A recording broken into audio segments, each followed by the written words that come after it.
Reggie Miller's legacy is often misunderstood because it doesn't begin with dominance. It begins with defiance. Jalen Rose has said that Reggie never looked like the strongest or fastest player on the floor, yet he controlled games through nerve and timing. He lived for hostile arenas and silent crowds. Before we go deeper into his story, make sure to like the video and subscribe to the channel for more untold NBA legends and rivalries. Reggie's greatness was never loud at first. It crept up on opponents, and by the time they noticed, it was already delayed.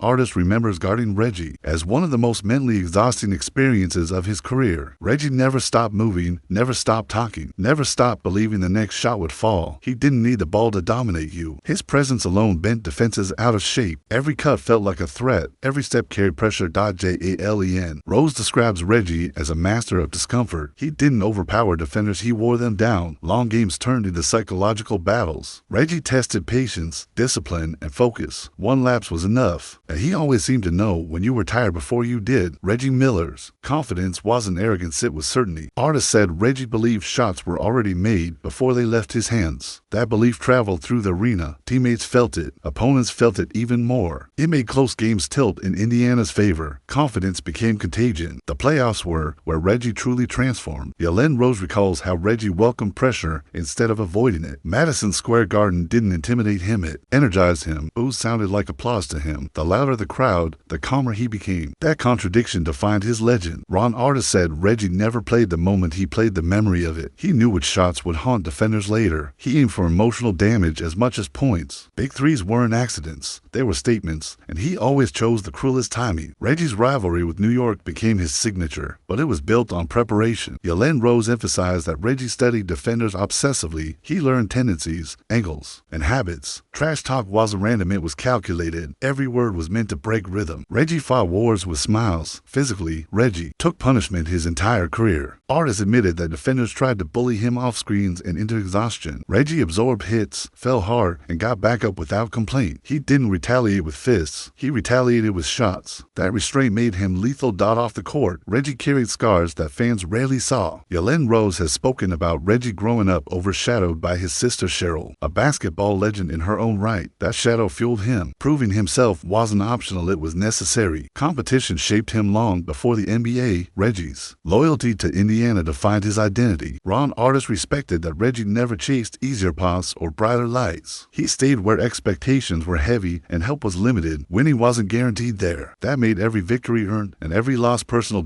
As the league evolved, Reggie adapted without ego. Jalen Rose said Reggie never demanded. The game revolved around him. He adjusted his role, extended his range, and stayed effective. Longevity came from humility. He aged with intelligence, not desperation. When injuries and fatigue began slowing him down, Reggie didn't disappear. Artest noted how Reggie leaned into leadership. He spoke less publicly, but guided constantly behind the scenes. Young players learned how to move, when to cut, and how to stay ready. Reggie taught by example. Retirement didn't erase Reggie Miller's presence. His name still surfaces whenever clutch shooting is discussed. Jalen Rose believes that's because Reggie represented belief under pressure. He showed that nerves can be controlled, that fear can be flipped, that moments don't define you, define them. Artest has said that Reggie Miller didn't just beat defenders, he haunted them. Long after games ended, players replayed those shots in their heads. That's a different kind of dominance, one that lives beyond the scoreboard, one that stays with you. Reggie Miller's legacy isn't about physical superiority, it's about courage, preparation, and nerve. Through the voices of Artest and Jalen Rose, his story becomes clear. He didn't overwhelm the game, he outlasted it, and in doing so, he became unforgettable. Jalen Rose often said Reggie Miller had an unmatched sense of timing. He didn't rush shots or force moments. He waited patiently like a hunter. When defenders relaxed even slightly, Reggie struck. That patience separated him from ordinary shooters. Great shooters make shots. Reggie made moments. Artest remembered how exhausting it was to chase Reggie through constant motion. Screens never ended. Cuts never stopped. Defenders burned. Energy just trying to keep him in sight. By the fourth quarter, legs felt heavier. That fatigue wasn't accidental. Reggie designed it. Reggie also thrived on disrespect. Jalen Rose said that boos, insults, and hostility didn't weaken him, they sharpened him. He used doubt as fuel. Every hostile arena felt like a challenge. Every insult felt like permission. Pressure gave him clarity. Artest noted that Reggie never needed a high usage rate to dominate. He could disappear for stretches and then erupt instantly. That unpredictability kept defenses nervous. You never knew when the strike was coming, and that uncertainty alone disrupted game plans. There were nights when Reggie shot poorly early. Lesser players would lose confidence. confidence. Reggie never did. Jalen said his body language never changed. Shoulders stayed loose. Eyes stayed calm. Defenders knew another shot was coming and feared it. Reggie's trash talk was subtle, but devastating. Artest recalled that it wasn't loud or aggressive. It was personal, targeted, delivered with a grin that made it worse. It planted doubt quietly and let it grow, despite his lean frame. Reggie played through constant pain. Jalen Rose emphasized that he absorbed elbows, grabs, and hard fouls for years. Officials often let it go. Reggie accepted it. He understood the price of being dangerous, and he paid it. Reggie's trust in his teammates was also key to his longevity. Artest respected how Reggie empowered others instead of dominating possessions. That trust built chemistry. It kept defenses honest, and it allowed Reggie to strike when it mattered most. As the league shifted toward athletic wings, Reggie refused to chase trends. Jalen said he leaned further into skill and intelligence. Shooting, spacing, and timing became his weapons. He aged gracefully by mastering fundamentals. Reggie's calm under chaos became his signature. Artest said late-game situations felt slower around him. While others panicked, Reggie simplified. One cut, one screen, one shot. The moment bent to his rhythm.